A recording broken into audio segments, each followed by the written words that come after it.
So welcome back. This is the next part of the tutorial on making a wheel for your Sumo bot. You can see where I left off. I have got the indent in the where I'm going to put some spokes, and now we're basically going to do that. So I want to now create a bunch of spokes in here of some sort. So click on it again until it's green. So it was, if I just click somewhere else, it's click once, click again. That highlights the surface that I'm going to edit. Okay, up in the datum display, I'm just going to turn them all on now, just so you can see everything. It gets kind of cluttered, but we're going to deal with that in a bit. And I'm going to click on Extrude and Sketch View. And I'm going to zoom in. And what I'm going to do is I'm only going to zoom in so you can see just the top half of the spoke. So like this. So I'm scrolling with my mouse button again, and I'm holding the Shift key down and pushing on the mouse button, the centermost button, to actually move around like this. Okay, so I'm going to zoom in right about there. So what I'm going to do is I'm going to create kind of an oblong spoke. So I'm going to click on the center circle. And I'm going to come up here, and you know that somewhere up here in behind there's the actual tread depth. Now what I can do is I can come up to here, and I'm going to go to a hidden line, and you can actually see there's top on there, and there's the hidden line of the spoke in behind, sorry, of where the tread is. So what I'm going to do is I'm going to use this. So I'm going to grab my center circle, and just as a guide, so I know I'm not going to hit it.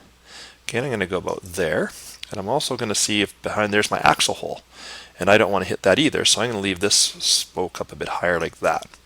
Okay, now I'm going to hit the line tool.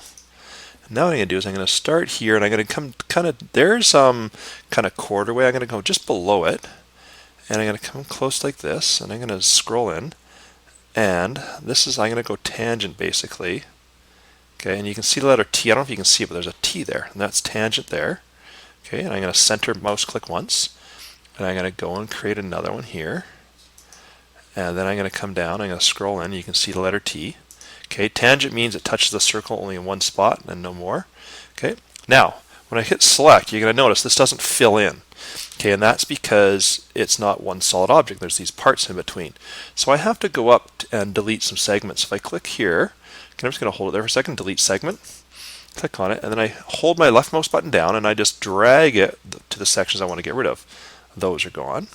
And then I'm going to drag it down here to those sections that I want to get. Whoops, that one missed for some reason.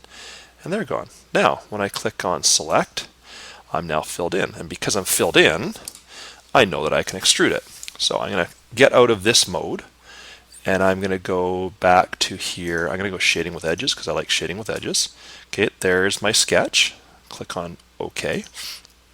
Now it protrudes out. I'm going to reverse the direction, remove material, and oh, I'm through. Now if I wasn't sure, like for example how deep, if I just wanted to go exactly to the other side, I can actually come up here and go to through. Okay, and that automatically does it. Okay, or I can just go to a certain depth.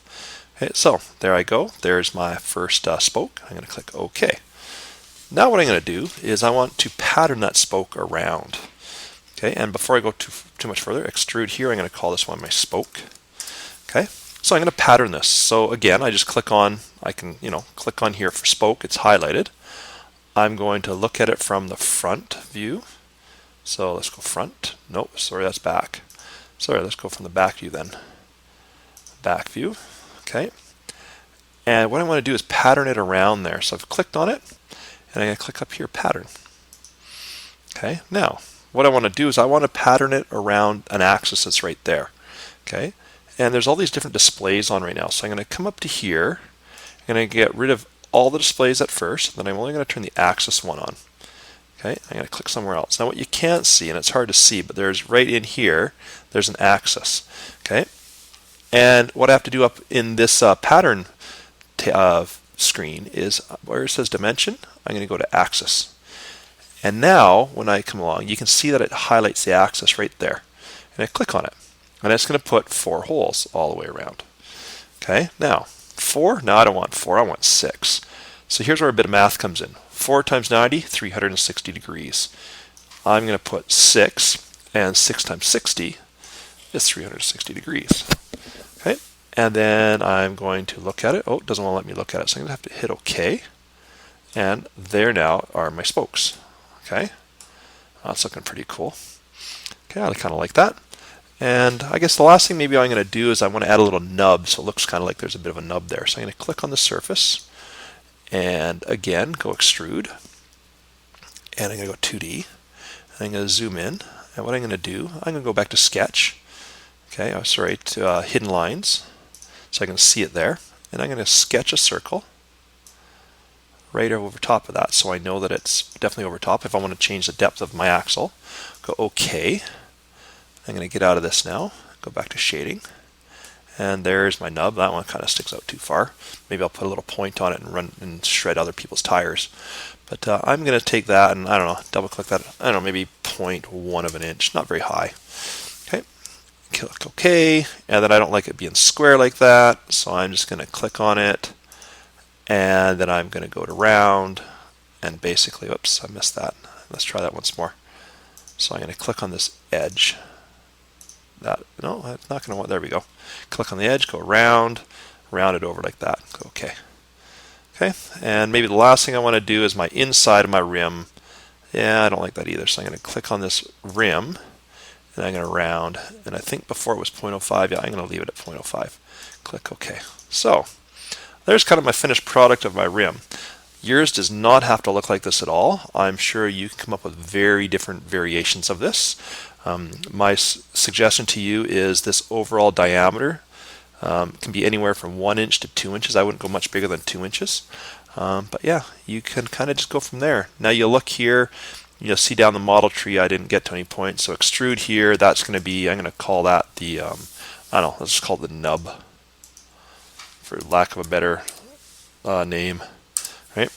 And yeah, so at any point in time, if I want to change something, like for example, I think, oh, this is too deep, I can actually just click on the rim depth, okay? Click on selection, right mouse click, edit definition, and here I don't want it quite that deep. Well, then I just go 1.4, okay, and I click on OK, and now it's not as deep. Or I want those this depth of my rims here, so I click on this one, okay, which is the rim depth, and no, I can right mouse click, go edit definition. No, sorry, wrong one. I want this, not that there, I want this there. And that should be rim depth, isn't it? Oh no, that's the indent, sorry. Go to indent, right mouse click, edit definition, and yeah, I don't want that deep, I only want it, I don't know, 0.3 deep. Okay, and hit OK, and you'll notice that it automatically adjusts it. Okay, so I hope you can play a bit and figure out your tires for your Sumo bot. Okay, that's it for this tutorial.